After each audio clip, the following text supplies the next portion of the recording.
Hey guys, tonight we begin in a chamber where the velvet curtains are drawn tight. The fire has burned low, and the scent of rosewater just barely masks something older. Decay, perhaps.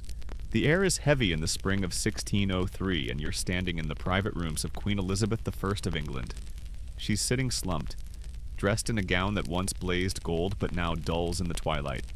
Her courtiers hover nervously nearby, uncertain whether to speak or simply watch. No one says it out loud, but the air crackles with one silent truth. Something is very, very wrong. You watch her. She hasn't eaten in days. Her once unshakable voice, able to command fleets and silence Parliament, is now just a whisper. When asked a question, she stares at the floor. Her fingers tremble. The woman who once danced into the early hours, flirted with ambassadors while plotting their downfall, and rode into battle armor clad, now refuses to lie down. It's as if she knows that if she does, she won't get back up again. So, before you get comfortable, take a moment to like the video and subscribe, but only if you genuinely enjoy what I do here. Let me know in the comments where you're listening from and what time it is there. Now, dim the lights, maybe turn on a fan for that soft background hum, and let's ease into tonight's journey together. You shuffle closer, trying not to make noise. You can hear the faint creak of her chair. The glow from the fire flickers against her face, and her expression, stoic, unreadable, reminds you of a marble statue. No one dares speak of death. Not here, not in front of Her Majesty. But as you glance around the room, you catch exchanged glances. The kind people make when a secret is turning real. You blink, and just like that, we're whisked back in time, decades earlier. Imagine the Tower of London, looming cold and damp in the gray English mist.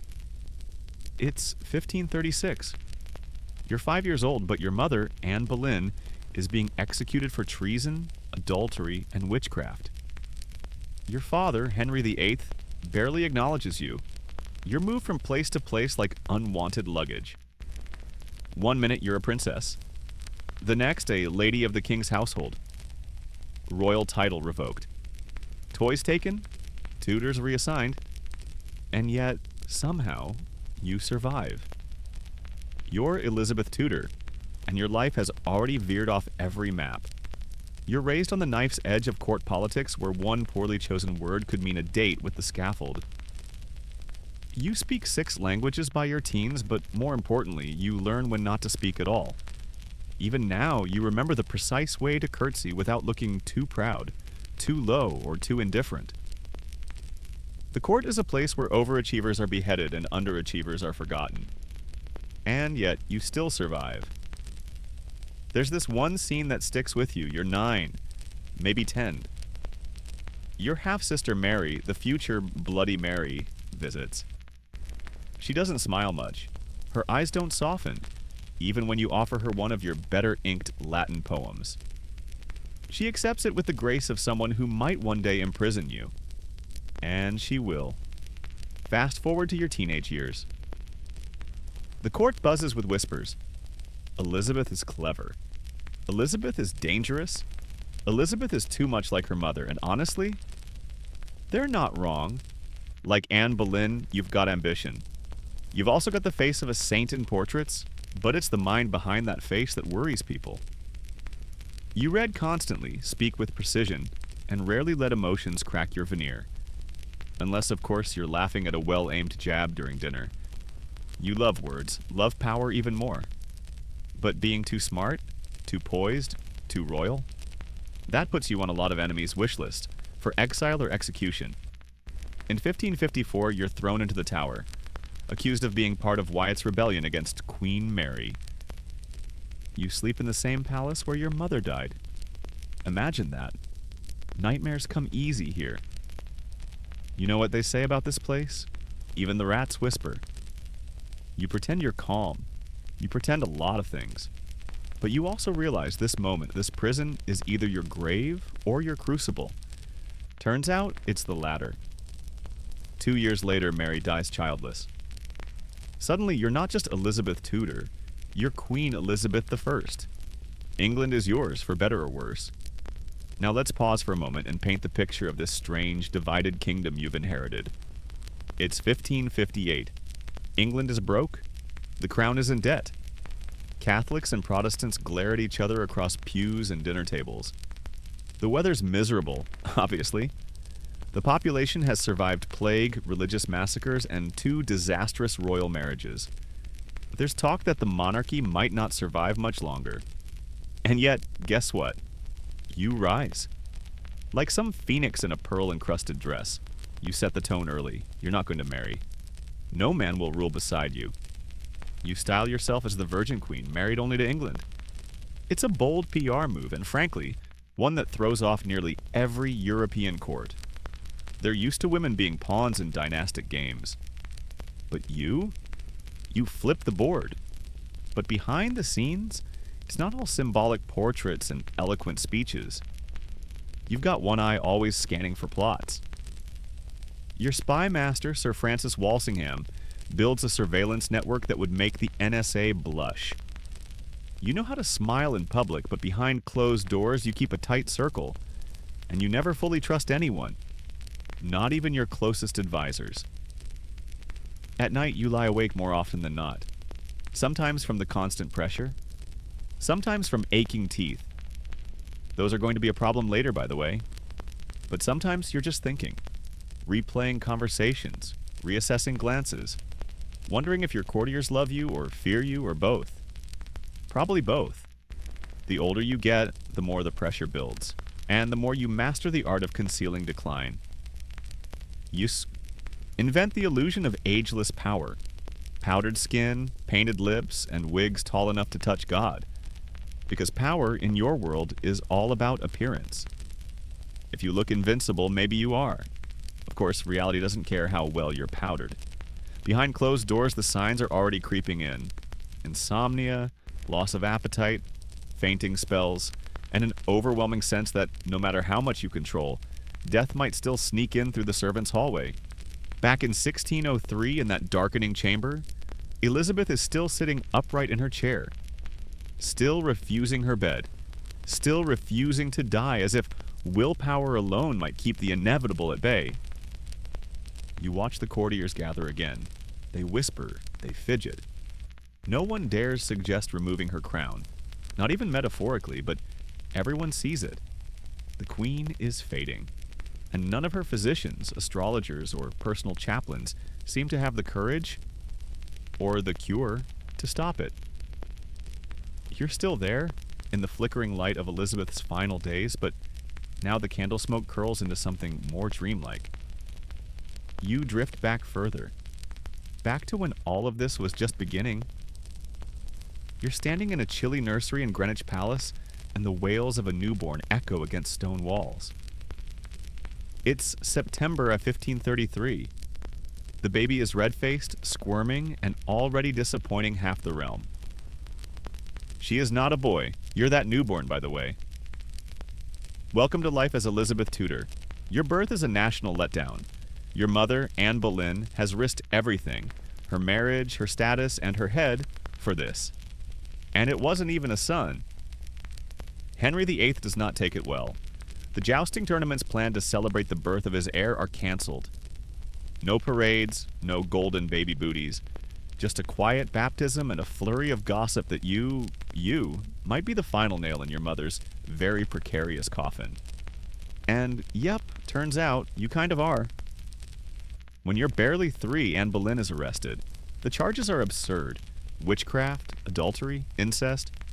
But truth doesn't matter here. Henry wants her gone. You don't get a goodbye.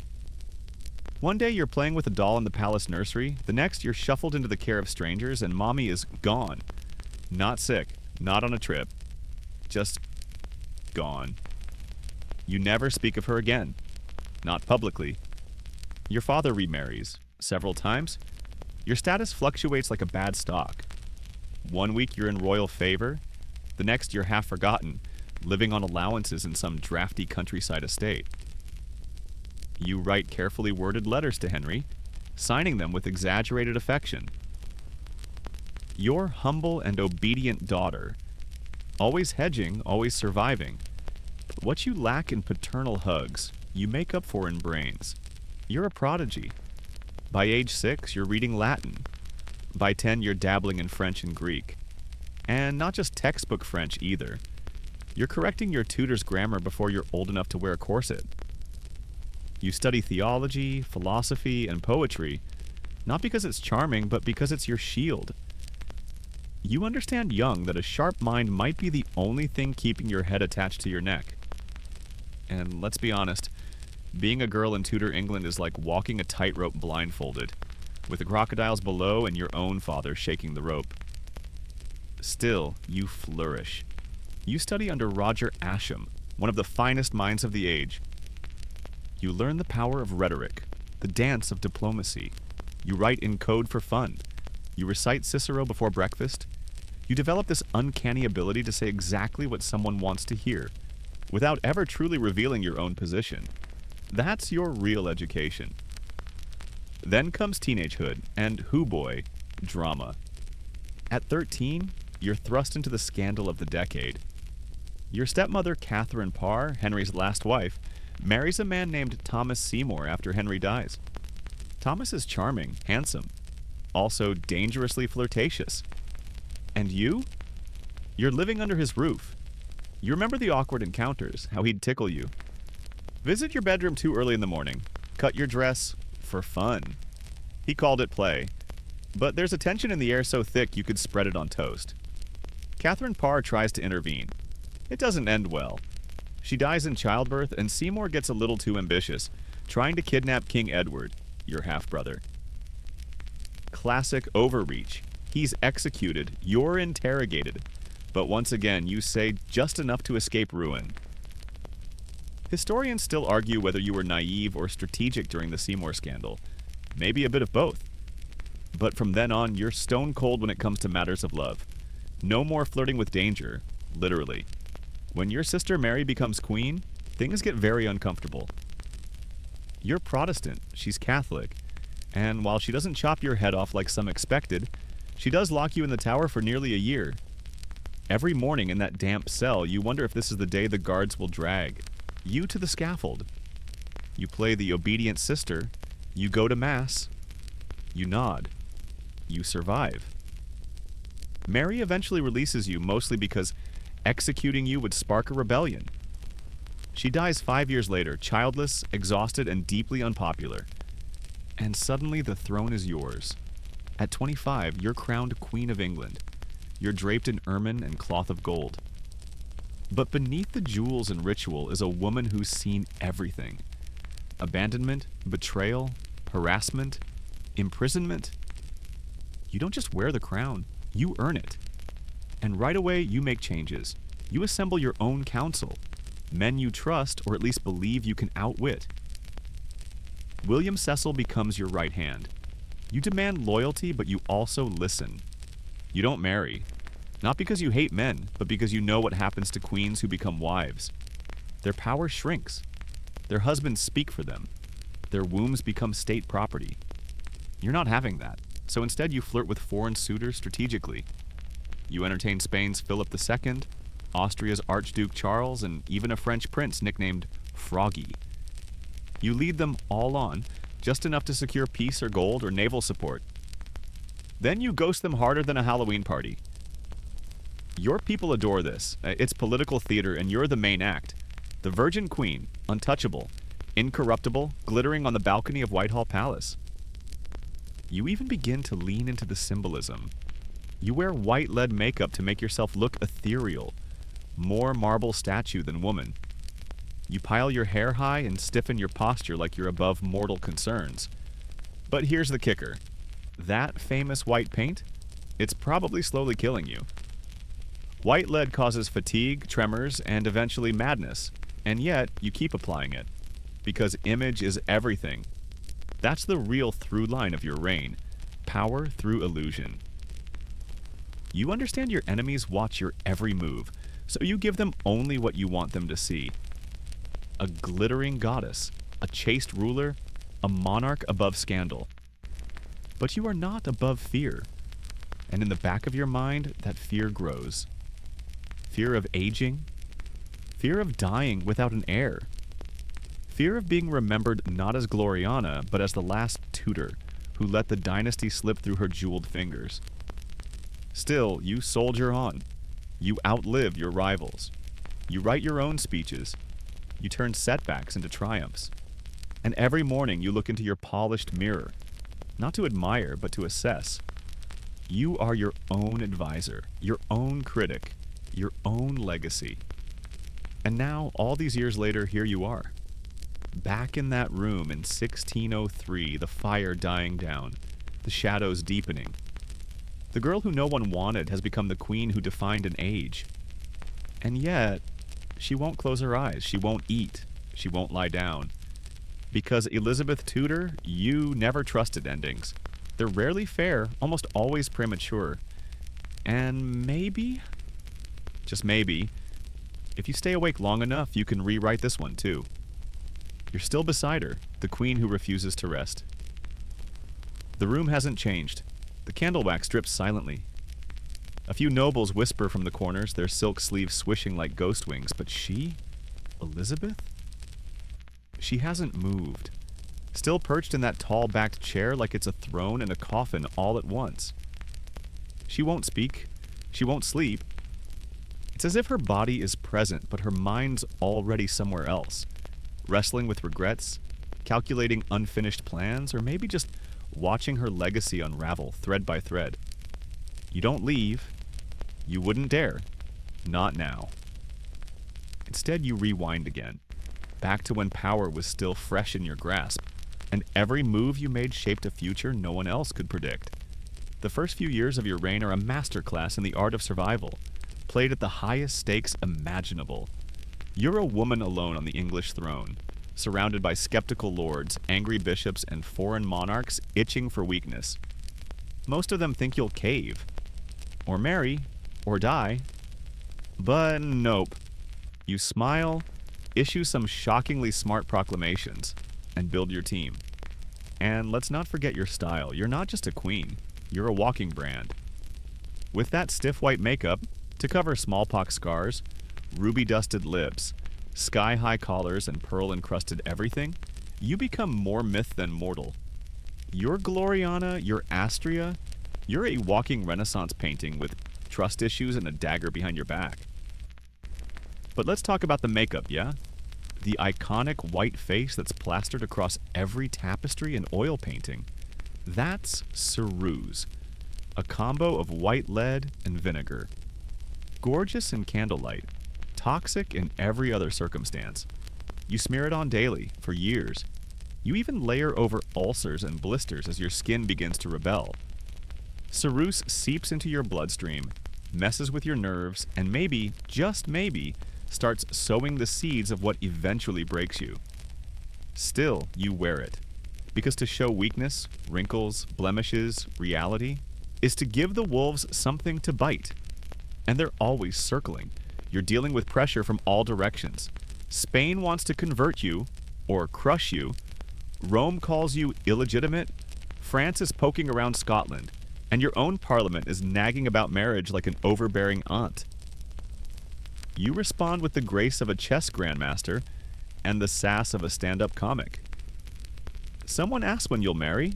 You smile and reply, "I am already bound unto a husband, the kingdom of England." Mic dropped. But let's not pretend it's all fun banter and glitter. Behind the scenes, your health begins to flicker.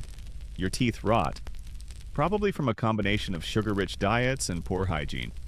You refuse to let dentists near you, so eventually your gums swell, and your breath could knock out a horse. But you carry on, because even queens are allowed to be human, as long as no one sees it. Now pivot with me for a moment to the court. Imagine walking into Whitehall Palace in the 1680s. Tapestries flutter in the halls, and the scent of rose oil clings to every surface. You're surrounded by poets, explorers, musicians, spies, and yes, a few very ambitious suitors. It's an age of pomp, paranoia, and poetry. And right at the center of it all is you, Elizabeth Regina, the axis of an empire in progress. Enter Robert Dudley. Ah yes, Dudley. Childhood friend, handsome, charismatic, rumored lover. Maybe more, maybe less. Historians still argue whether your relationship was romantic, platonic, political, or just really well-disguised loneliness. He was married, of course. His wife, Amy Robsart, died under suspicious circumstances, found at the bottom of a staircase with a broken neck. The whispers are instant. Did Dudley do it to free himself from marriage to the Queen? You deny everything. You don't marry him, but you never stop keeping him close. You make him Earl of Leicester. You write him letters signed, "Your most assured friend." You wear his last gift, a ring with a tiny portrait, until the day you die. And when he dies in 1588, just weeks after the victory over the Spanish Armada, you shut yourself in your chamber and weep. You, the Queen who never cries in public, weeps for Dudley. And maybe for the life you never allowed yourself to have. But let's talk Armada, shall we? Because if Elizabeth has a peak moment, the moment where every childhood humiliation and trauma and betrayal gets blasted away by sheer triumph, it's 1588. Spain, the mightiest empire in the world, sends a fleet of 130 warships to invade Protestant England. They call it the Invincible Armada. You respond with what amounts to the greatest bring-it-on moment in English history. You ride out to Tilbury on horseback in a gleaming breastplate and deliver the famous line, "I know I have the body of a weak and feeble woman, but I have the heart and stomach of a king." Boom! The troops cheer. The Armada arrives, and then chaos. The Spanish ships are battered by English cannons, storms, and logistical disasters. England doesn't so much defeat the Armada as outlast it, thanks to fire ships, fast galleons, and some truly terrible Spanish planning. Still, the victory is framed as divine providence. England is saved. You are immortalized. The reality? A mix of tactical luck, terrible weather, and naval hustle. But the myth? Oh, the myth! You ride that like a parade float for the rest of your life. Still, success doesn't mean safety. In fact, it just raises the stakes. With Mary, Queen of Scots, still alive and Catholic, you're constantly balancing mercy with the risk of rebellion. Mary claims your throne. Mary's existence alone is a threat. Eventually, the evidence stacks up. Letters, plots, foreign support, and you sign her death warrant. She's executed in 1587. It's brutal and personal. You hesitate for weeks before sending the order. When she dies, you claim the execution was unauthorized, maybe a lie, maybe a convenient excuse to soothe your conscience. Either way, one more rival is gone. But the guilt never leaves. Some say the ghost of Mary haunts your palace corridors. Maybe it's just guilt whispering from your locked past. Maybe it's something worse. You never say? Now back to the room. The present, 1603. Your courtiers still linger. You still sit. The hours bleed together, no sleep, no words. You cling to your image like armor even as your body betrays you. The years of stress, cosmetics, disease, and heartbreak have taken their toll. The physicians are clueless. They talk of melancholy humors and recommend bloodletting and boiled herbs. One suggests rubbing pigeon on your feet to draw out death. Another offers ground pearls. You wave them all away. Because deep down, you know this is the end. You just don't want anyone else to see it. The shadows in the room stretch longer now. A single log cracks in the hearth, but it doesn't offer much warmth anymore. You're still there, quiet and small near the edge of the Queen's chamber and the courtiers. Oh, they're losing it a bit. They move like ghosts, avoiding her gaze. Everyone is whispering behind hands and fans. You can hear the tension building, like the slow tightening of a lute string about to snap. And her?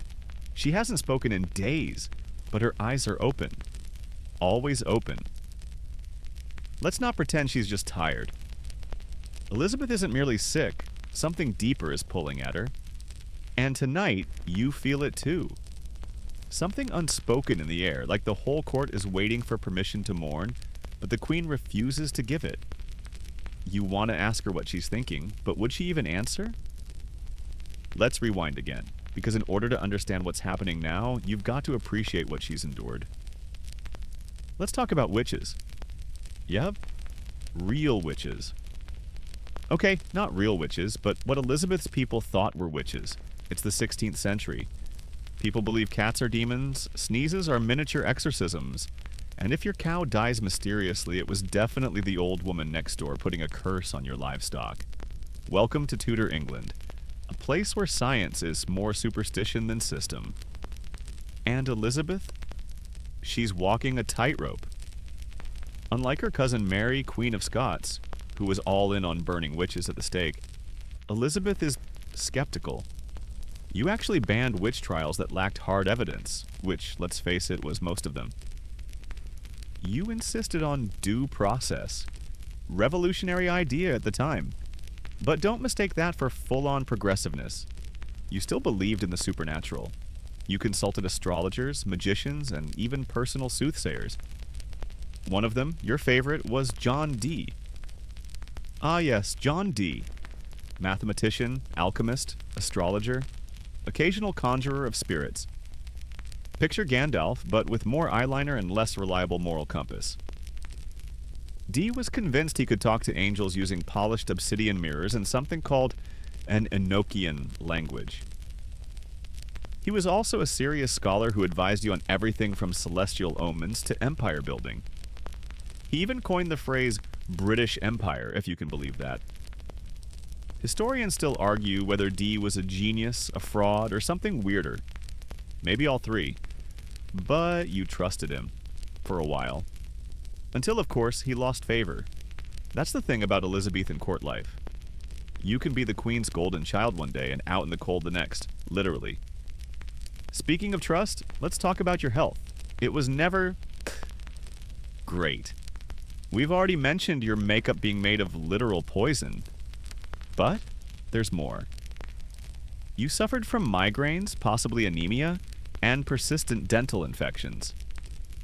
Your doctors, bless them, had the medical understanding of a loaf of bread. They prescribed everything from toad ointment to boiled sheep's dung. Yes, really, that's not a joke. That's history. Once, to soothe your rotting teeth, you drank clove oil and held hot irons to your jaw. Another time, your court physician suggested cutting open a puppy and pressing its warm guts to your stomach to draw out bad vapors. You said no, thankfully, but just barely. And yet, you kept going. You ruled, you debated, you made speeches that echoed through Parliament like thunder. You danced when your knees ached, you smiled when your gums bled. Because being queen wasn't just your job, it was your armor. You couldn't take it off.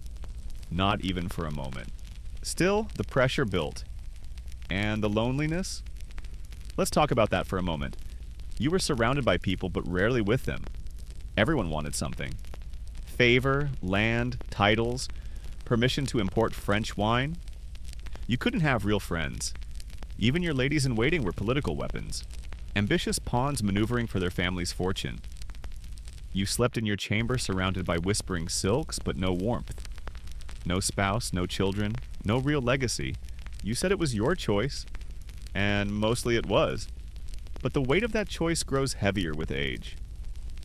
Especially when your cousin Mary's son, James, starts getting cozy with your advisors. Especially when people start calling you that old woman, when they used to call you a goddess. Still, you don't crack.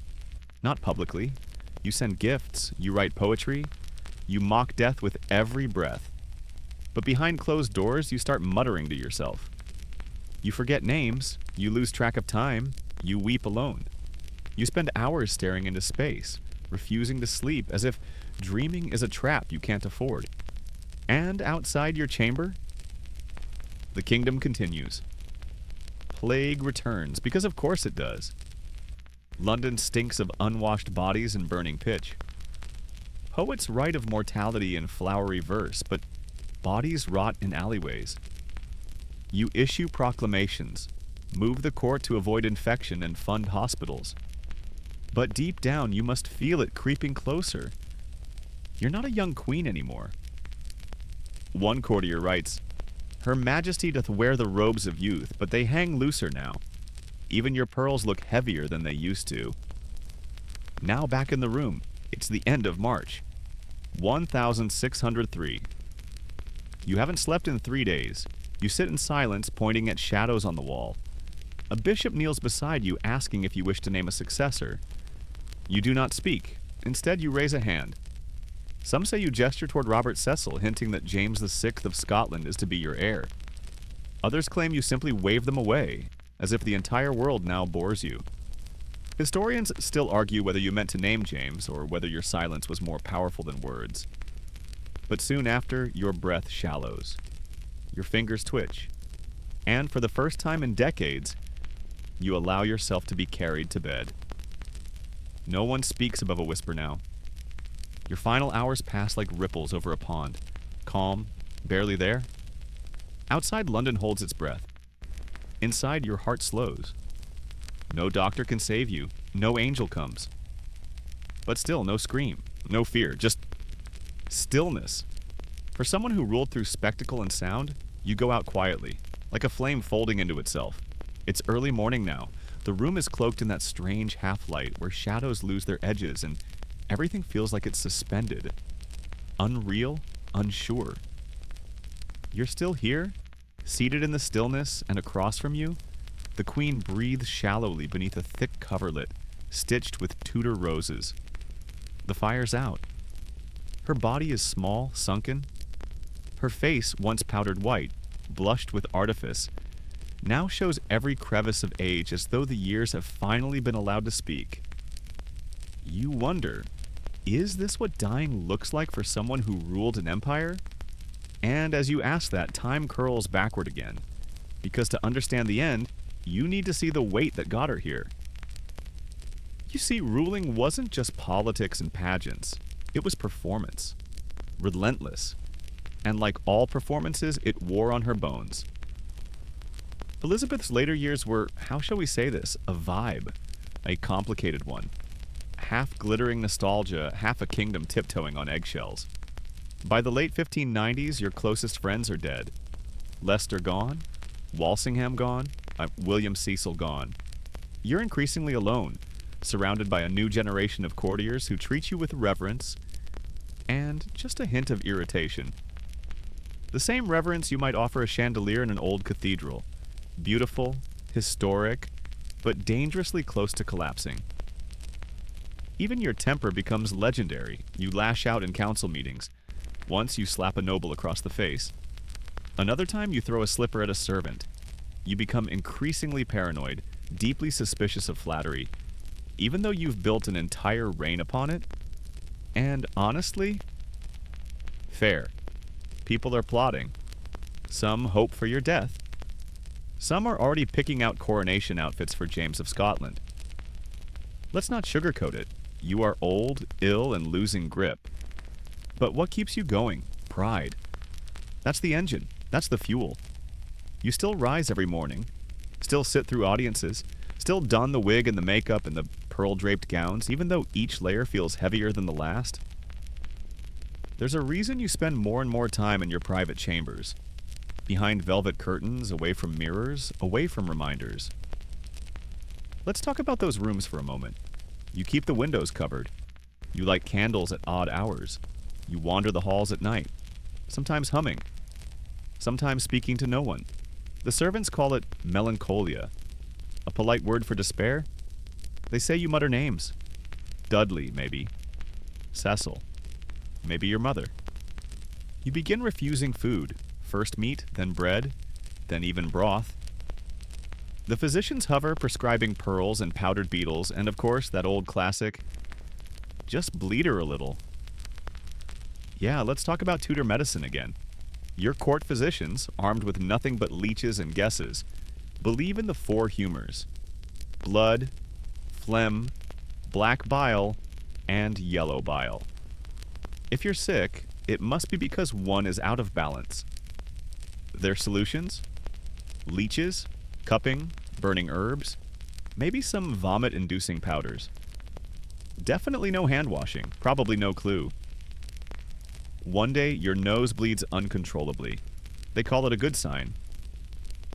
Better out than in, they say, as though bleeding from the face is just your body being helpful. But beneath the guesses, something real is happening. Maybe it's lead poisoning. Years of toxic makeup finally getting their revenge. Maybe it's a stroke after all you've been muttering, forgetting, drifting. Or maybe it's just age. 70 in Tudor England is like 110 today. Your body's been holding on through sheer force of will. And yet, there's no diagnosis. Historians still argue whether Elizabeth died of blood poisoning, pneumonia, cancer, or just plain exhaustion. Some even suggest depression finally pulled her under, that grief became physical, like a stone in the chest. Whatever the cause, one thing is certain. You refuse to surrender. Let's rewind one more time. Not far, just a few years, to your last public moments of grandeur. You're still queen, still standing. In 1601, the Earl of Essex, your former favorite, rebels. A whole drama unfolds. Essex storms into your chambers, sword on hip, expecting support. You have him arrested. He's beheaded. Later, someone finds a ring in his quarters, a gift from you. Supposedly, he tried to send it back, to beg mercy. But it never reached you. Or maybe it did, and you chose silence. We'll never know. But that ring, you keep it. Quietly. In a private box. One last token of one last broken trust. And even then you pull yourself together. You give one final speech to Parliament that stuns everyone. They call it your golden speech. There will never, Queen, sit in my seat with more zeal to my country. You thank them. You praise them. You say you've ruled with love, and they cry. Some drop to their knees. Because they know it's the end of something rare. Back in the present, you sit by the fire again. Elizabeth no longer stirs. Her breath is shallow, irregular. A bishop approaches. The moment has come. He kneels and asks one last time, Your Majesty, whom do you name as successor? This time you blink. Barely. You lift a thin, translucent hand. You gesture, barely perceptibly, toward Robert Cecil. It's not a speech. It's not even a sentence. But it's enough. Cecil understands. He bows, turns, and begins the process of informing James VI of Scotland that he is now King James I of England. The Tudor line ends here. But before we close the door completely, let's look at one more moment. A small one. A candle is lit beside Elizabeth's bed. A gentle hymn is hummed. One lady-in-waiting reaches out and smooths a strand of white hair away from her temple. For once, no one calls her Gloriana. No one calls her Majesty. She is simply Elizabeth, daughter of a beheaded queen, disgraced princess, imprisoned traitor, and the last sovereign of her dynasty. A woman who held the throne for 44 years, outlasted every rival, and shaped an entire age with wit, terror, and terrifying charm. Her eyes finally close, and the court, stunned, uncertain, steps into silence. Because when someone so powerful leaves the stage, the echo lasts longer than the applause. The court has gone quiet. You can feel it in the floorboards, in the breathless hush that falls over every chamber, every corridor of Richmond Palace. Someone weeps into their sleeve. Someone else crosses themselves. Outside the window, the Thames moves with that slow, indifferent ripple of early spring. The queen, your queen, is gone. But the world doesn't stop. It simply pauses. You, still in that corner, are one of the first to feel the change. Not a bang, not even a sigh. Just the slow settling of history folding itself shut around the body of a woman who refused to lie down until the very end. Elizabeth Tudor is dead. And now? Now, the real chaos begins. Let's rewind, but not far this time. Just a few hours. You're inside the Queen's Privy Council chamber where the air is thick with dust, panic, and an unspoken truth. Who's in charge now? Because here's the uncomfortable bit. Elizabeth never officially named a successor. Not out loud, not in ink, Not in any final speech delivered from a throne. Just that vague gesture. Just a look. Maybe a whisper. And that's a problem. The Tudor dynasty? Done. Henry VIII's children, Edward, Mary, Elizabeth, have all come and gone without leaving legitimate heirs. Which means succession now gets weird. Enter James VI of Scotland. Yes, Mary, Queen of Scots' son. The same Mary that Elizabeth had executed. The same Mary whose name once inspired rebellions and papal threats. Her son. You'd think this would be awkward, and you're not wrong, but James, he's played the long game. For years he's been writing subtle letters, buttering up Elizabeth's ministers, hinting he'd be a chill king, Protestant, respectable, no rebellions, plenty of wigs. Smart move. Robert Cecil, the son of Elizabeth's longtime advisor, has been coordinating this behind the scenes for years. Carefully, quietly. Elizabeth may not have written it down, but the court is ready. So on the day she dies, a secret group of messengers rides north, galloping through the mist and mud of early spring, dodging plague towns, racing toward Holyrood Palace in Edinburgh. James, they'll say, it's time. And just like that, England has a king again. But don't think it was smooth. Because for weeks, Elizabeth's death is kept mostly under wraps. The news is too dangerous, the people too volatile. You're standing in a country that's had generations of bloody succession disputes. York versus Lancaster, Henry versus Richard, Mary versus Elizabeth. All it takes is one wrong word, one rival claimant, and the streets could be running with blood again, so they wait. They plan the funeral. They draft proclamations. They seal letters with thick red wax. And while all that's happening, you walk the palace. You pass Elizabeth's abandoned writing desk, her ivory comb, her mirror tilted away from the light. In her absence, the room feels smaller, less mythic. There are no divine glows anymore, no scent of rosewater, just the heavy quiet of a legend being packed away into history. Let's take a moment to talk about her funeral. It's April 28th, 1603, a month after her death. You join the crowds lining the streets of London. The Queen's coffin is carried on a grand hearse pulled by 4 horses, draped in black velvet, topped with a life-sized wax effigy of her in full regalia. People weep openly. Some cheer, some just stare. You're not sure whether it's grief, awe, or sheer disbelief, because Elizabeth has always been there, for over 4 decades, through famines, wars, and plagues, through rebellions and victories. For many people watching the procession, she's the only monarch they've ever known, and now, a man is taking her place. That alone unsettles people more than they admit. For an entire generation, the Queen meant Elizabeth, and now there's King James, a bearded Scot with a complicated past and an even more complicated accent. Let's step into that transition for a bit. James I, or James VI, if you're counting his Scottish title, arrives in London with a massive entourage, a wardrobe heavy on ruffles, and a thick air of, well, I suppose I'm in charge now. He's clever, yes, fluent in Latin and politics, but he's not Elizabeth. He lacks her presence, her bite, her aura, and it shows.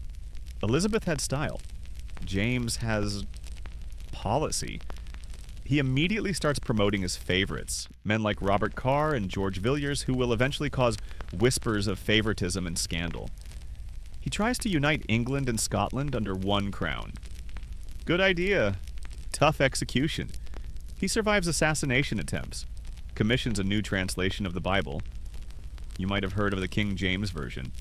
And struggles with Parliament like it's a badly behaved cat. But let's not drift too far ahead, because even as James rules, Elizabeth lingers. In the architecture, in the songs, in the minds of her people. Bards and poets mourn her. Shakespeare himself writes elegies. Portraits of her flood the market. Some merchants even sell lockets with her face, tiny gold ovals that people wear like relics of a saint. She becomes more myth than monarch, a symbol of strength, purity, and cunning femininity. Which is ironic, of course, because the real Elizabeth was messy, flawed, occasionally cruel and incredibly human. But myths don't like mess, so the stories grow. She ruled with wisdom beyond her years. She loved only her country. She sacrificed everything for the good of England. Never mind the scandals, the death warrants, the paranoia. Time smooths her edges like waves polishing sea glass. And somewhere in Westminster Abbey, in a grand tomb covered with Latin inscriptions and marble lions, Elizabeth lies beside her half-sister Mary. The same Mary who once locked her in the Tower. The same Mary she outlived and replaced. They rest in the same stone. Two queens, two faiths, two histories. Above their grave, the inscription reads, "Partners in throne and grave. Here we sleep. Elizabeth and Mary, sisters in hope." You can almost hear Elizabeth laughing, because she knows. That hope wasn't always shared, that throne was bitterly fought. That grave is a lie of peace etched in stone. But history loves irony, and so here we are. Elizabeth's story doesn't end with her death. It unfurls like a long velvet train through the reigns of kings and the pages of books. Her speeches are quoted in parliaments. Her portraits hang in museums. Her legend becomes so loud that it nearly drowns out the real woman beneath. And yet, even now, sitting in this silence, you can almost feel her hand on your shoulder. Still here, still watching. The funeral procession may be over, the banners folded, the velvet hearse wheeled back into storage, but the echoes of Elizabeth's life don't fade quietly. Not in the palace, not in the streets, and definitely not in the minds of those who served her, feared her, or tried, and failed to understand her. You're back in court now. New tapestries have been hung.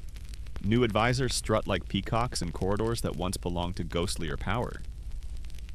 James the One now sits on the throne, but if you lean in just close enough, you'll still hear whispers of her. Of how she laughed, of how she could disarm with a glance, or destroy with one too. But let's drift back to her golden days again, just for a breath. Back to 1588, the Armada year. Elizabeth is 55. She's past the typical life expectancy of her era. But this is her moment. England faces invasion. Spain has built a vast fleet, bigger than anything your little island has ever imagined. Catholic Europe is watching. The Pope is licking his lips. French nobles are placing bets. You, standing in the middle of this storm, wonder if it's the end of everything. But then Elizabeth rides out to Tilbury. You're there, of course. You're one of the thousands gathered on the marshy banks of the Thames. The air smells of sweat and horses. The wind carries the scent of gunpowder and fish. And then, through the mud and mist, she appears, astride a white horse, armored breastplate gleaming in the sunlight. She's smaller than you expected, but louder. I have the body of a weak and feeble woman, but I have the heart and stomach of a king. You shiver, so does everyone else. It's not just the speech, it's the presence. She doesn't just command the troops, she electrifies them. For that moment, England isn't a fractured, muddy Protestant outpost. It's something else. Something worth defending. And when the Spanish Armada falters, wrecked more by bad planning and worse weather than English firepower, she owns the victory. Instantly, skillfully, monumentally. Church bells ring for days. Coins are minted with her face and the phrase, "He blew and they were scattered." That he being God, obviously, but let's be honest. Everyone knows who they're really praising. That moment cements her in the hearts of her people. Not as a woman, not even just as a monarch, as a symbol. And symbols are hard to kill. Flash forward a few years, though, and things start to tarnish. Your court becomes stiff, a bit too orderly, a bit too dull. The music less inspired, the masks a little too rehearsed. You're still clever, still sharp, but something has shifted. Your closest friends are dead. Your enemies, either also dead, or suddenly very polite. Worse, people stop telling you the truth. When you ask if your teeth smell, they say no. When you ask if your wig is on straight, they assure you it's regal. When you demand applause for a poem that clearly doesn't rhyme, they give it. You're surrounded by mirrors, but none of them show you anymore. And let's not forget your relationship with Parliament. It's intense. They want you to name an heir. You refuse. They push again. You punish them with silence and disappear for a week. Because for you, power is not shared. It's not inherited. It's not explained. It is, and even as your body weakens, your mind doesn't. Take the Essex Rebellion, for instance. Robert Devereux, the Earl of Essex, was once your golden boy. Handsome, reckless. Everything Robert Dudley once was, except with worse timing. You send him to Ireland to crush a rebellion. He fails. He returns uninvited. He bursts into your chambers while you're still getting dressed. Huge mistake. You're furious. He's arrested. His friends beg for mercy. You watch, you wait, and then you sign the death warrant. It's the last major execution of your reign, and you cry when it's done. Because even when you're surrounded by power, it doesn't mean your heart doesn't crack open sometimes. It just means you don't let anyone see it. Let's float through the Privy Garden one last time. You loved it there, among the clipped hedges and whispering fountains. It's where you met foreign envoys, where you flirted with French dukes just enough to keep things interesting. You used that garden as a theater, your stage. You once said, "A woman's face is her fortune," and you turned yours into a myth, even as it decayed. By your final decade, the wig is heavier, the dress is stiffer, the paint cracks under heat. There are rumors that your hair is gone entirely, that beneath the gowns and gold, you're gaunt, gray, and fading. But still, you show up to council meetings, to royal ceremonies, to life, and you don't lie down. Even when they beg you to, you're scared. Not of death, maybe, but of ending, of closing the curtain, of leaving behind a story without the final edit. Which brings us back, right here, right now, to that darkened room. Her room. Your room. The court is gathering. Word has spread. The queen is dead.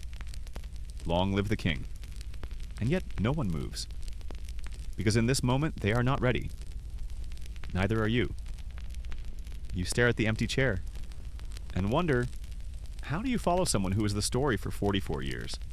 How do you turn the page when the author just vanished mid-sentence?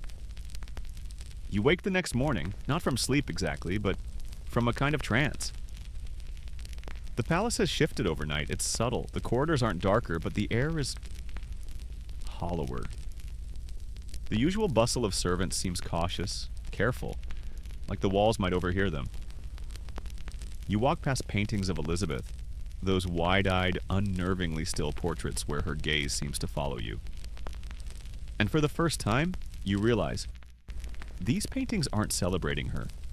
They're preserving her, because she's gone. And England, like a child waking up after a bad dream, isn't quite sure how to feel. You make your way through London. The mood there is equally weird. It's not the citywide wailing people expected. It's not outright celebration either. It's that strange in-between. Grief layered with unease, respect muddled by relief. Bells toll. Shopkeepers hang black bunting. The clergy mumble memorized eulogies that can't quite keep up with the weight of the moment. Everyone knows they're living through a hinge in history. The Virgin Queen is dead, and what comes next? Nobody knows. But while the people mourn, let's pull aside another curtain. Let's talk about what Elizabeth may have known, or feared, as she neared her end. Not just the idea of dying, but of what might follow her. Because you see, she wasn't just queen of the land. She was queen of the story, of the myth, of the performance. And myths are jealous. She had built herself into something untouchable, the center of the Golden Age, the heartbeat of English pride. And now, that control, the carefully curated image, the poems, the plays, the speeches, is slipping into the hands of the next rulers, the next writers, the next historians. Let's pause and talk about Shakespeare for a second. Because yes, he was very much active during her reign. In fact, his rise tracks closely with her golden years. She even saw A Midsummer Night's Dream, probably laughed at Much Ado, and may have shed a single dramatic tear at Richard II. Maybe. And here's the thing. While Shakespeare never wrote a play about Elizabeth, she's everywhere in his writing. You can see her in Portia, brilliant, independent, cloaked in disguise. In Rosalind, witty, charming, one step ahead of the men. Even in Cleopatra, aging, theatrical, regal, and clinging to power with beautiful desperation. But most of all, you can feel her in the spaces between the lines, in the political caution, in the careful treatment of rebellion, in the haunting weight of female characters who refuse to vanish quietly. Shakespeare, ever the savvy operator, knew better than to name her outright, but he understood her. Or at least he knew what it felt like to live in her shadow. And Elizabeth? She understood theater. Her entire reign was one long performance. The elaborate costumes, the choreographed court appearances, the speeches that seemed spontaneous but were edited to the comma. She didn't just tolerate spectacle, she wielded it. There's a moment historians like to reference. Late in her reign, she appears at court wearing a gown embroidered with eyes and ears, literal embroidered eyeballs and golden ears. Message received. She sees all. She hears all. Also, she knows, even when she doesn't say so. But what she didn't anticipate, what maybe none of us can, is that after death, her body wouldn't belong to her anymore. Neither would her story. The debates start immediately. What killed her? Some say she had pneumonia. Others say blood poisoning from her makeup finally shut down her system. There's talk of throat cancer, stroke, even arsenic poisoning, and then, yes, even melancholia. A word that sounds poetic but really just means her sadness grew teeth. And this weird blend of medical guesswork and court gossip becomes her autopsy. No scalpels, no cold tables, just whispers. What did she really feel for Robert Dudley? Did she love him? Did they? Well, Or was he just the one person who didn't betray her? Historians still argue whether Elizabeth's famous virginity was a real choice, a practical ruse, or a giant political power move.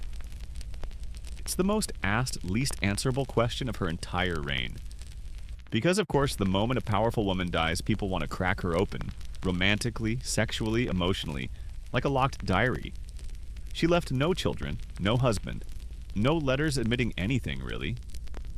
Just a ring with Dudley's portrait, found on her finger when they laid her to rest. Make of that what you will.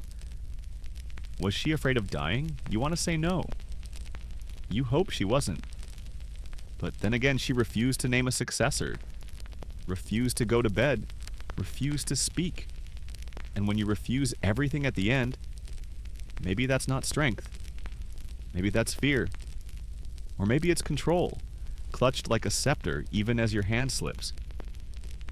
Either way, she held on until the last possible moment. And then let go. And here's where it gets stranger. Because Elizabeth might be gone, but her cult, yes, cult, has only just begun. Books are printed, ballads sung, portraits mass-produced. Merchants sell wooden carvings of her. Poets call her the Phoenix, rising again in English hearts. Churches commission windows with her image in stained glass. No other English monarch, not even Victoria, gets mythologized this hard. She becomes icon, virgin queen, warrior queen, Gloriana, the fairy queen. But never just Elizabeth. Not the girl who lost her mother to an axe. Not the teenager interrogated in the tower. Not the lonely woman who stared into mirrors until the cracks started to blur with her skin. Those parts are inconvenient, but they're real. And that's why you're still here, listening. Because this isn't just a history lesson, it's a haunting. You don't just remember Elizabeth, you're haunted by her. Every queen after her stands in her silhouette. Every story of power and performance echoes with her voice. And whether you believe in ghosts or not, there's something about her that never really left that chamber at Richmond. She's still sitting upright, still refusing to sleep, still watching, even now. Back in the candlelit silence of Richmond, you sit quietly, still after all this time, with Elizabeth's presence heavy in the room. Not her body. That's been carried off for burial, sealed in marble and Latin. But the space feels occupied, thick with memory, as though the queen has left something behind, just out of sight. Not a ghost exactly, something denser, like a question that refuses to be answered. You listen. Outside, a wind picks up, a low whistle through the chimney, and then you remember the mask. Not the ceremonial one. Not the one used in masks and pageants, but the mask. The one she wore every day. We've talked about the makeup, the thick white Ceres paste that cracked and poisoned. But her mask was quiet, tense. You held a candle while one of them gently tried to reapply a layer of white paste to Elizabeth's cheeks. But the skin wouldn't take it. The paint flaked. The queen flinched. Her hand rose faster than you expected and pushed the mirror away. "No," she whispered. "Leave it." And so she attended that evening slightly uneven. Just for an hour, just for one night.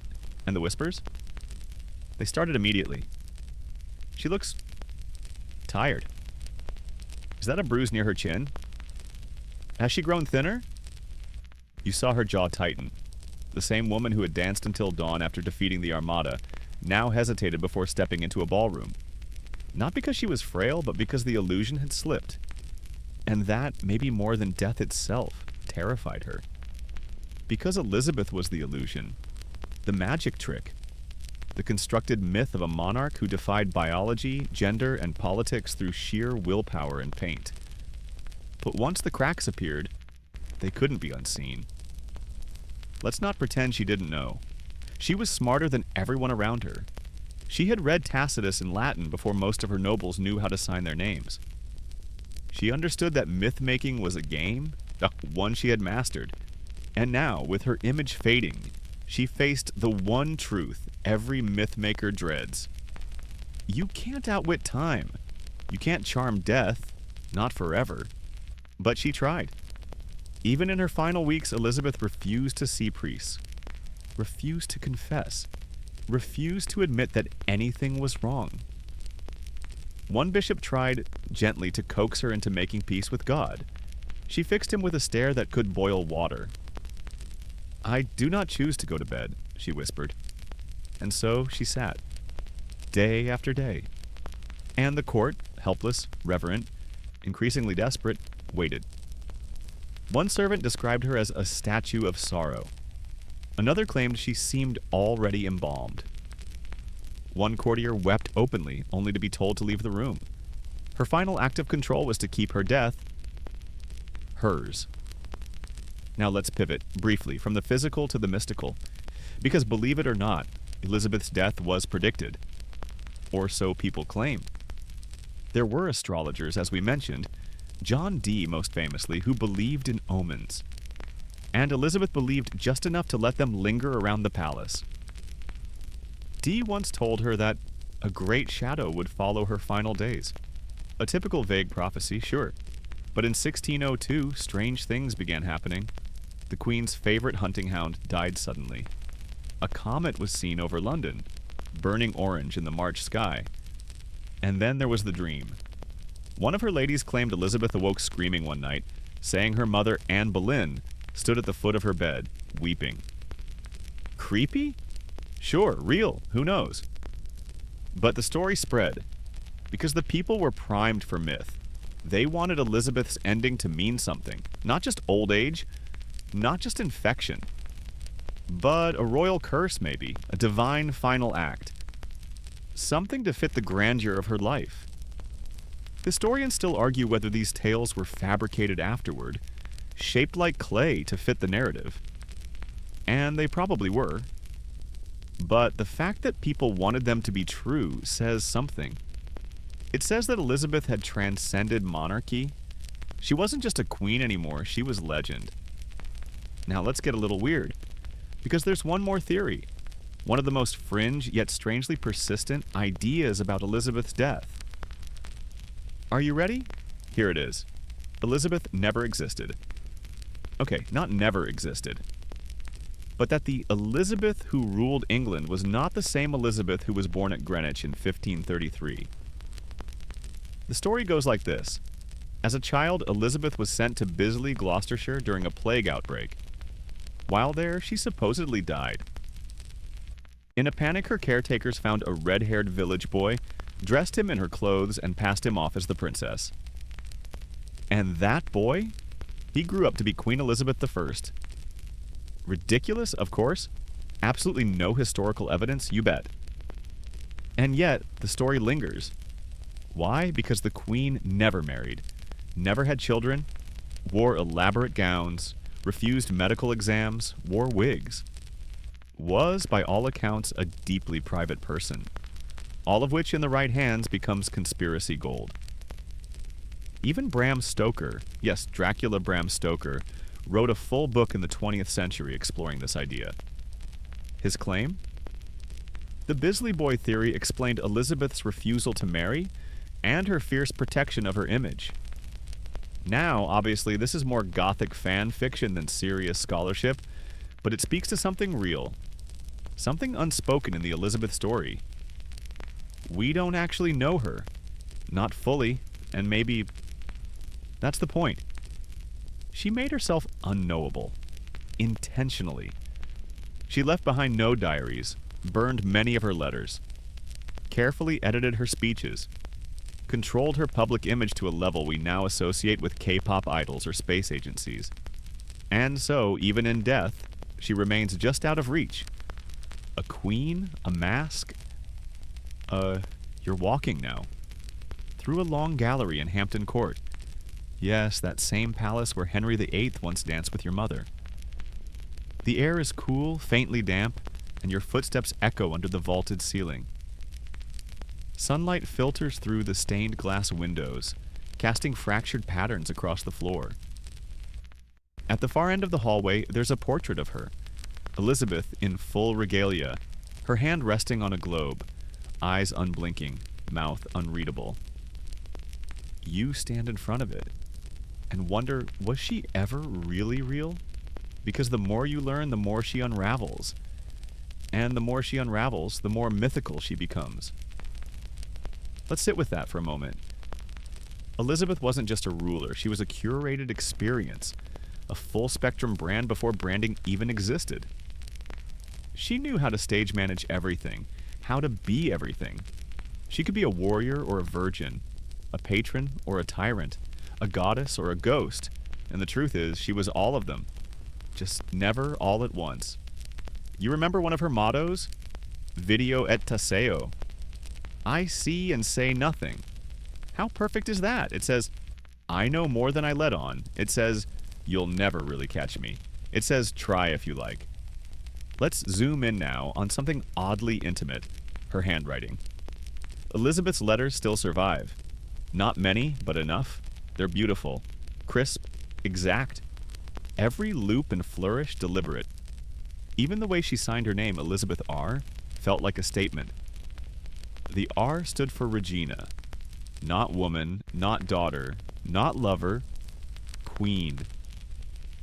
She wrote those letters with a quill dipped in iron gall ink, at desks flanked by advisors and courtiers and spies. Every word mattered. Every line was filtered through layers of thought and strategy. You don't just see a woman writing, you see a woman calculating, and yet, sometimes, rarely, you catch something human. One letter to Dudley ends with, I do assure you nobody loves you better. Simple, tender, undeniably real. No spin, no performance. Just her. But those flashes, so rare, like sunlight breaking through storm clouds. They vanish as quickly as they appear. Let's talk now about something odd, quiet, uncomfortable.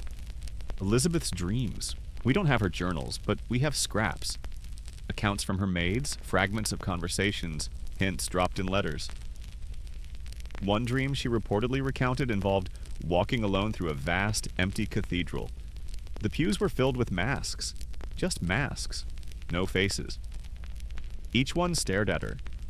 And behind the altar, a mirror. She walked toward it, but the closer she got, the more her reflection faded. Now, this might be apocryphal. A bedtime tale told by someone centuries later. But doesn't it feel right? Because if there's one fear that seems to haunt Elizabeth more than death itself, it's disappearance. She didn't just want to live, she wanted to echo. Let's touch on that echo now, how she shaped the world that came after her. Because the thing is, Elizabeth didn't just rule over the Elizabethan age, she made it. Think about this. Without her, would Shakespeare have flourished? Would the English language have blossomed the way it did? Would England have survived the Armada or avoided civil war for another generation? Would anyone remember this odd little island nation, soggy, stubborn, fringed by fog, as anything more than a Catholic cast-off? She didn't just keep the throne. She changed the map. And yet, she left no heir. That paradox follows her like a shadow. She created a legacy so vast that it needed no children. But it also meant that when she died, her entire line died with her. The Tudors ended. Just stopped. And still somehow she kept going. Here's how weird it gets. By the 18th century, Elizabeth is practically a folk hero. Children sing rhymes about her. Rural pubs hang faded signs with her silhouette. Revolutionaries name ships after her. During the Victorian era, she's repackaged as a model of female restraint and Christian virtue. The Virgin Queen becomes England's eternal mother.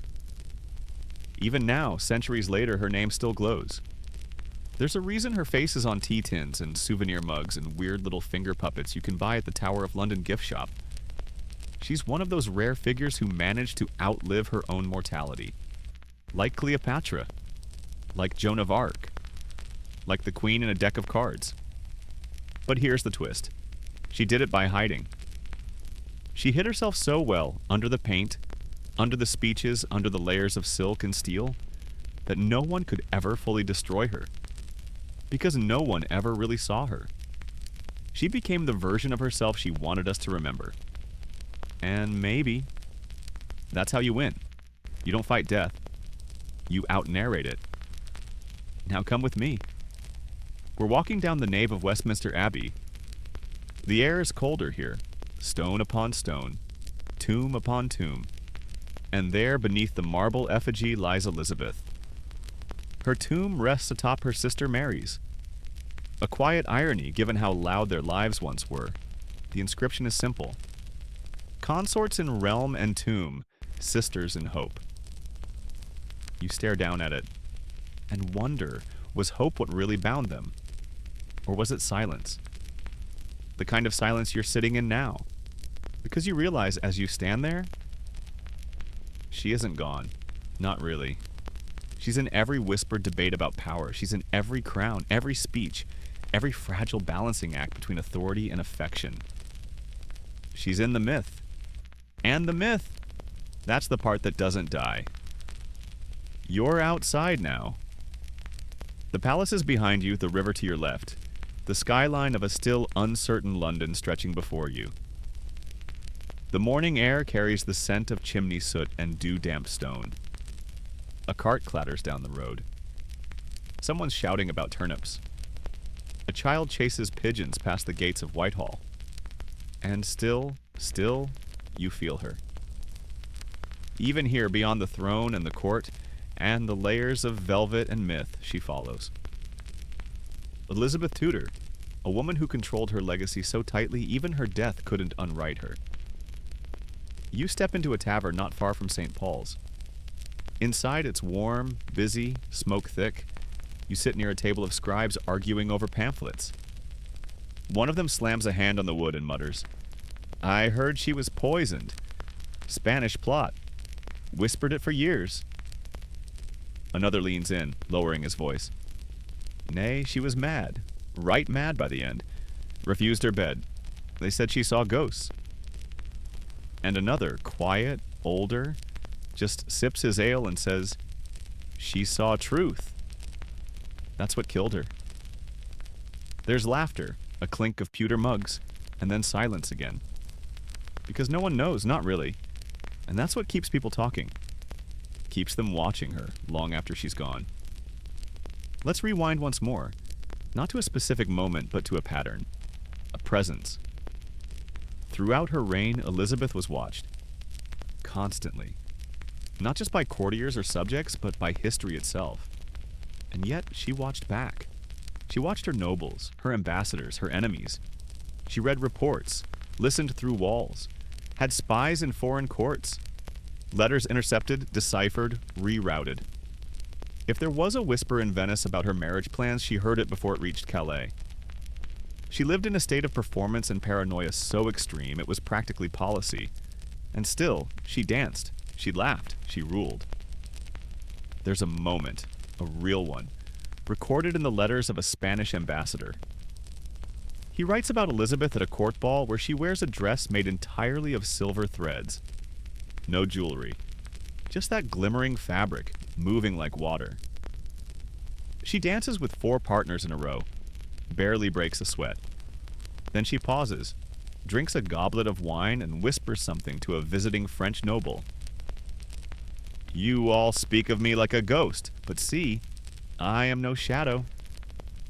And maybe that was true then. But now the ghost stories begin. Let's talk about the hauntings, because yes, she's said to haunt Richmond Palace. Also Windsor Castle. Some say her spirit walks the halls near the Long Gallery or whispers behind doors that haven't been opened in centuries. One cleaner claimed to hear her sighing just before dawn. But maybe that's not the haunting that matters. Maybe it's the way she lingers in culture, in politics, in the very shape of power. Look at any strong female figure in Britain. And there she is. Queen Victoria studied Elizabeth's reign obsessively. Margaret Thatcher quoted her at cabinet meetings. Even modern pop stars channel her aesthetic. The high collars, the red lips, the crown, not just as a symbol, but as a weapon.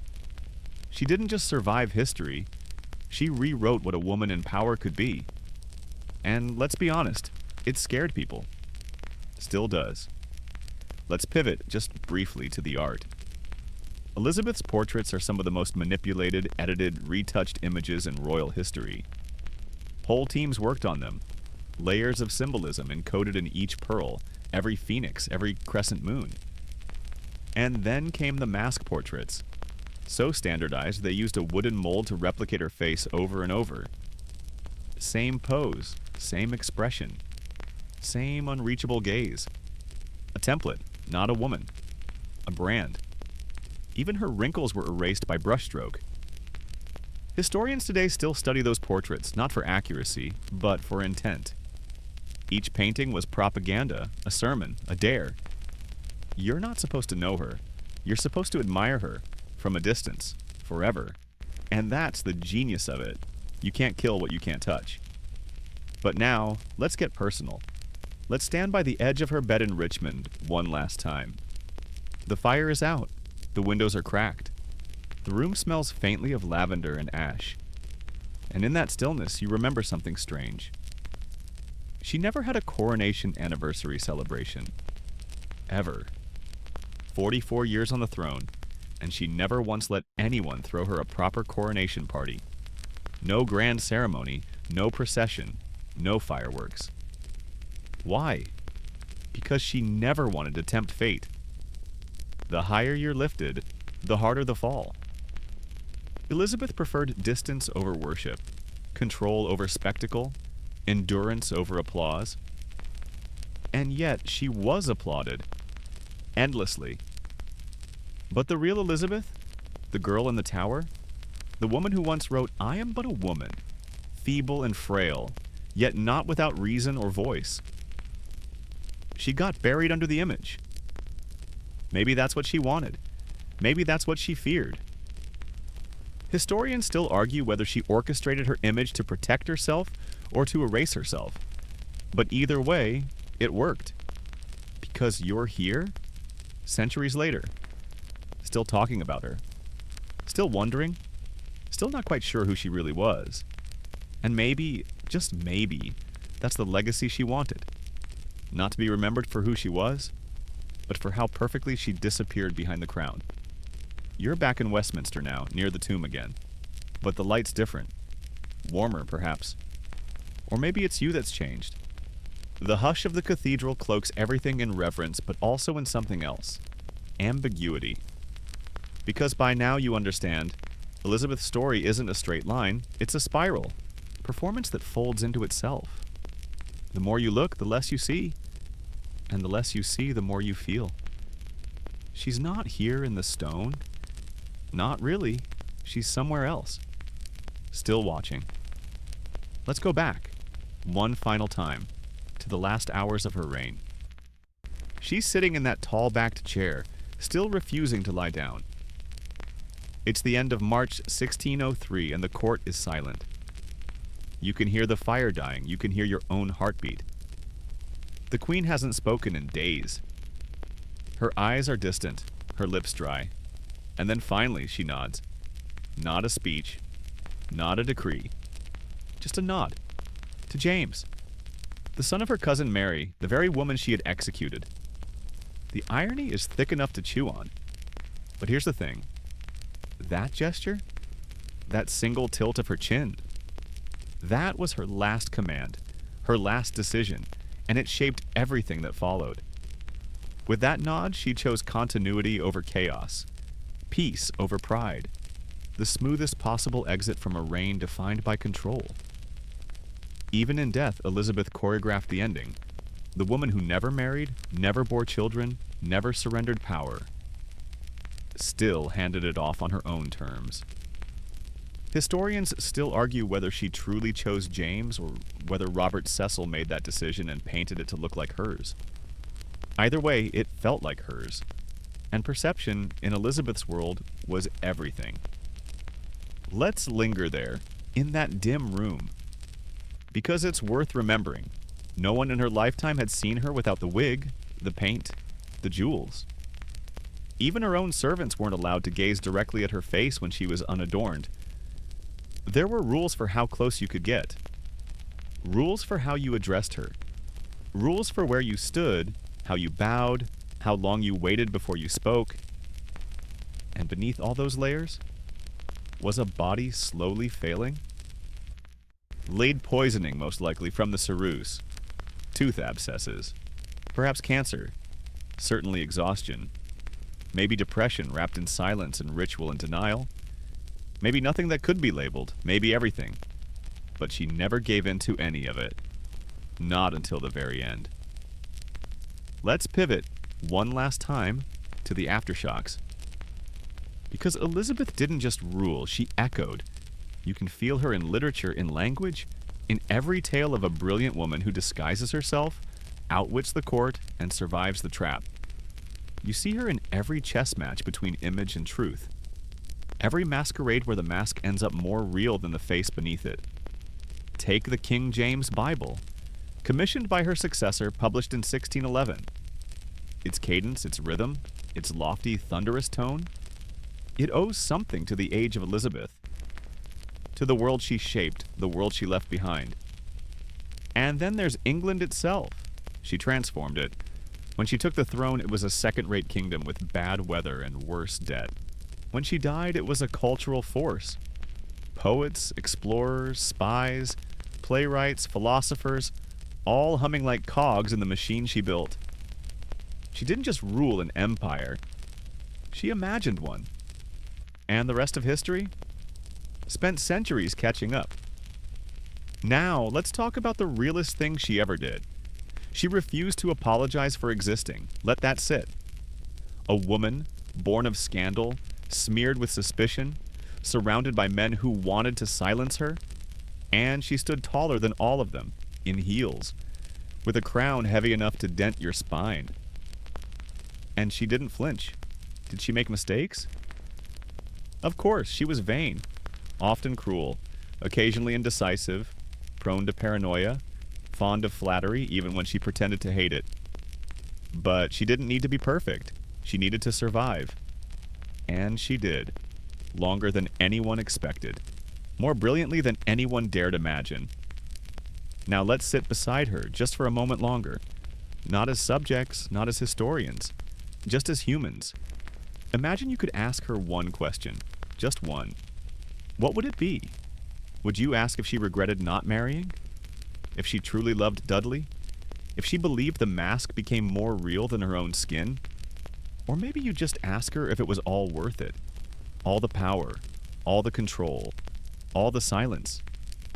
You won't get an answer, of course, but But maybe you don't need one?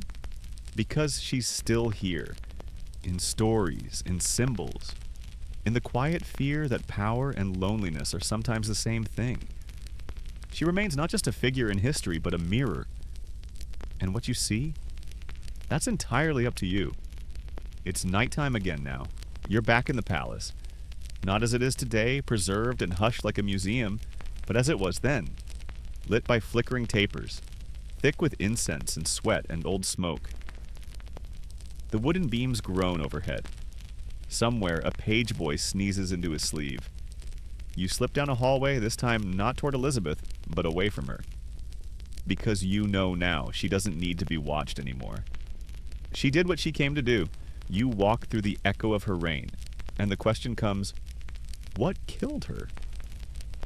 Not in the symbolic sense, not the weight of myth or the loneliness of power, but literally. What in the end actually ended Elizabeth? The truth is, no one knows. Lead poisoning? Highly likely. White lead, or ceruse, was the base of her daily makeup for decades. It didn't just sit on the skin, it sank through it. Into her blood, into her bones. Symptoms included fatigue, tremors, digestive distress, and cognitive decline. Toward the end, Elizabeth had them all. Historians lean toward this as a major factor, but it wasn't the whole story. Throat cancer, another contender. Her voice became hoarse. She suffered a persistent sore throat. Some described her breath as foul, her swallowing difficult. No official autopsy was conducted. We only have the symptoms and the gossip, but modern researchers suspect some form of carcinoma. Pneumonia? Possibly. She caught a chill in early March, shortly after the death of one of her oldest friends, the Countess of Nottingham.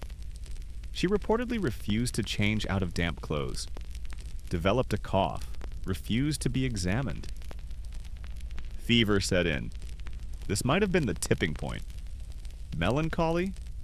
That strange Tudor catch-all again. The 16th century version of saying, she just gave up. When the Countess died, Elizabeth was shaken, more than expected.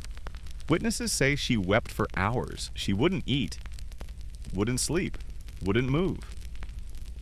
Some called it a melancholy fit. Others said it was her soul beginning to shut the door. A stroke? Possible. In her final days, her speech was limited. Her facial expressions faded. She barely responded. Her breathing slowed. Some sources describe her as partially paralyzed, but again, no physical examination. Just speculation. So we're left with theories, and let's be honest, that's exactly how she would have wanted it. Because Elizabeth built a life out of ambiguity. Her entire reign was a masterclass in letting people believe what they needed to believe. Not necessarily what was true, and her death? Same strategy. When the news finally breaks, the Queen is dead, England doesn't riot. It doesn't collapse. It doesn't bleed. It breathes. Not because people are happy, but because they are ready. Because she made them ready. The real shock isn't her death. It's how she engineered a transition that didn't destroy the country. James takes the throne. He's clumsy. He rambles. He tries too hard to be liked. He drinks too much. But the kingdom holds. Why? Because Elizabeth left it intact. Even without heirs, even without a clear succession plan, even without saying a word. Now let's talk about her last belongings. The final inventory of her possessions is a strange window into the woman behind the crown. Silk gloves, prayer books, a mirror set in crystal, dozens of wigs, more than 80 gowns, jewels engraved with tiny initials, some of hers, some of Dudley's. But one item stands out. A small ring, gold, plain, with a hidden compartment. Inside, 2 miniature portraits. One of herself, and one believed to be her mother, Anne Boleyn. The ring never left her finger. When she died, they had to pry it off. Historians still argue whether it was a secret act of defiance, a private mourning, or just a sentimental token.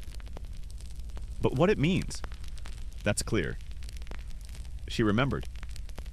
Through all the layers of monarchy and myth, Elizabeth never forgot where she came from. She knew. She knew she was born of scandal, of a queen beheaded, of a king who changed an entire religion just to get his way. She carried that weight every day, and she turned it into something more powerful than anyone could have imagined. Let's step outside one last time. It's dusk. You're standing at the edge of the Thames watching the water slide by like molten lead. The skyline glows with lantern light. A bell tolls in the distance, low and slow, and you realize she's still here, not as a ghost, but as a shape, a silhouette, a question you keep returning to. She ruled longer than any monarch before her. She built the modern English identity. She inspired poets, terrified nobles, and outmaneuvered kings. She died alone, unmarried, unyielding, and somehow, even in that, especially in that, she became more than just a queen. She became a mirror. Because when you stare at Elizabeth, you don't just see history. You see power. You see survival. You see the cost of being unforgettable. And you start to wonder, if it were you, would you have done the same? Would you have worn the mask, burned the letters, carried the ring, and never let them really see you? Maybe, maybe not, but either way, you'll never forget her, because she made sure of that. The evening settles around you like velvet. You're still walking the edges of Elizabeth's world, through the corridors of memory now more than stone. But something lingers, not sadness, not awe. Something more subtle, something heavier. Responsibility. Because once you've heard her story, not just the official one, the gold leaf chronicle, but the strange, breathless, aching one underneath, you carry it. Like a ring tucked in your pocket. Like a secret no one else quite knows how to hold. So before we begin winding down, let's return to something simple. Elizabeth was a survivor. That word gets thrown around too easily these days, but for her, it was the entire foundation. Born under suspicion, raised in fear, denied legitimacy, denied safety, denied peace. She made herself matter. And not just matter, she made herself impossible to ignore. Let's retrace that evolution one last time. You start as a child of disappointment. A girl, not the boy everyone hoped for. You grow up under the long shadow of a dead mother and a father who cuts off heads like a gardener trims roses. You learn fast that smiles can lie and loyalty is temporary. You become a teenager in a tower, writing poetry and holding your breath, waiting to hear whether your sister will execute you on a whim. You learn that silence can be a strategy, that playing dumb can be safer than speaking truth. Then you're a queen with no blueprint. No husband, no son, no precedent. Just you, your mind, and a kingdom teetering between poverty and civil war. You fake confidence until it becomes real. You rule by instinct, by manipulation, by presence. And finally, you become a symbol. Not by choice, at least not entirely, but by necessity. Because when you're a woman in power, people don't just judge your decisions. They judge your skin, your voice, your womb, your stillness, your ambition. So you armor up. You paint your face white, strap yourself into gowns with whalebone corsets, speak in riddles, flirt in 5 languages, and never ever cry in public. Even when your last friend dies. Even when your people start whispering behind fans. Even when you know your time is running out. You keep the crown polished and the mask fixed. Because being Elizabeth means never letting them see the cracks. But let's be honest, there were cracks. You remember the stories, the quiet ones? The ones you had to squint to hear, like how she loved music, especially lutes and soft, melancholic melodies. How she sometimes stayed up all night just to walk the gardens before dawn. How she once stood for 2 hours in the pouring rain to speak to her troops, refusing a cloak until every man had one. Or how, after the execution of Mary Queen of Scots, she locked herself away and wouldn't eat for days. She told Parliament she had no regrets. But her eyes told a different story. Because behind all the control, all the spectacle, there was a human being who carried more grief than most entire dynasties, and she carried it alone. Now, in these final hours, what remains? The tomb.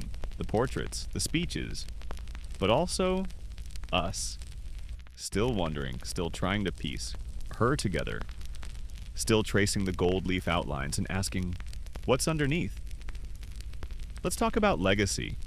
Elizabeth left no heir, but she left an idea of power that doesn't require permission, an idea of femininity that doesn't need softness to be strong, an idea that you can survive everything: betrayal, imprisonment, public doubt, personal heartbreak, and still rise.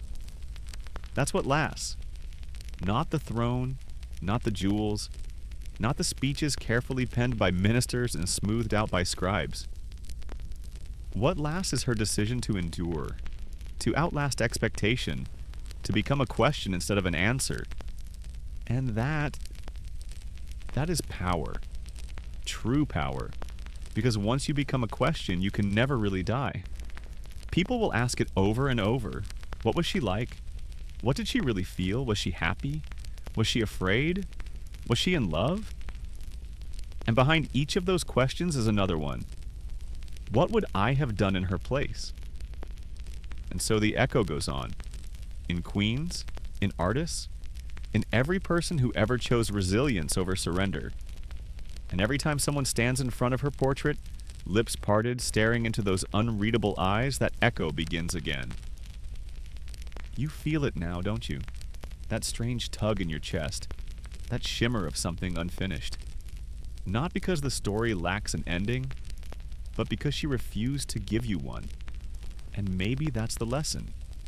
Not to be remembered for what you did, but to be remembered for what you left unsaid. It's nearly midnight. The cathedral is dark, except for one flickering candle left burning in a wall sconce near the tomb. You stand there once more before the effigy of Elizabeth Regina, stone eyes to the ceiling, hands gently folded over her chest, robes carved in cold permanence. The world outside has moved on. James sits on the throne now. The Stuart dynasty has begun. But in here, in this moment, you feel it. She's still reigning. Because Elizabeth didn't just leave behind a story. She left a silence so dense it hums. And tonight, you've walked through that silence. You've stepped through every room she never truly left. Sat beside her as she unraveled and watched as history tried and failed to pin her down. And even now, the questions remain. Let's revisit the final hours, one last time. She sat upright, refused her bed. Her ladies wept in the corners, unsure what to do. The priests hovered, waiting to be summoned. She wouldn't summon them. Instead, she stared into the fire. And what was she seeing? Maybe a memory. Her mother's face before the axe fell. Her sister Mary's pale glare through prison bars. Dudley leaning close at a dance. Cecil, pen in hand, offering advice she pretended not to hear. Or maybe she saw herself, the version of her that never got to be real. The girl who could have escaped it all, run away, loved openly, laughed without consequence. We'll never know, because she made sure of that. There was no grand confession, no memoir, no final speech scribbled out at the last minute. Just a chair, a body, a silence, and a gesture. She lifts her hand, frail, trembling, and points. To Cecil, to James, to the end. No tears, no regrets. Just that final act of control. That was Elizabeth's gift. She mastered the art of not just power, but timing. She knew when to stay silent, when to speak, when to appear, and when to disappear. And disappear she did. Utterly. No children, no diaries, no unguarded portrait, no private confessions carved into stone. Just symbols carefully placed. Pearls and phoenixes, lions and moons, words wrapped in riddles. A life lived like a stage play, and a death like the final curtain falling in perfect stillness. Now ask yourself, what have we learned? Not the facts. You've heard those already. The wars, the policies, the alliances. That's all ink and parchment. But what about the truth behind the facts? The texture of her presence? The scent of her fear? the warmth of her defiance, the weight of her mask. You've learned that history isn't about answers, it's about resonance, about echoes. And Elizabeth? She echoes like a cathedral bell. You'll hear her in every future monarch who tries to lead without apology. You'll see her in every woman who holds power with elegance and fury. You'll feel her in the silence that follows any great figure's fall, when everyone waits to see who dares speak next. She wasn't perfect, she wasn't kind, she wasn't soft, but she was unforgettable. And in that, she found the closest thing to immortality any of us can hope for. Now step back, look at her tomb one final time, and whisper a thank you. Not for what she gave, necessarily, but for what she refused to give. Her full self, her full truth. That mystery? That's the crown she took to the grave.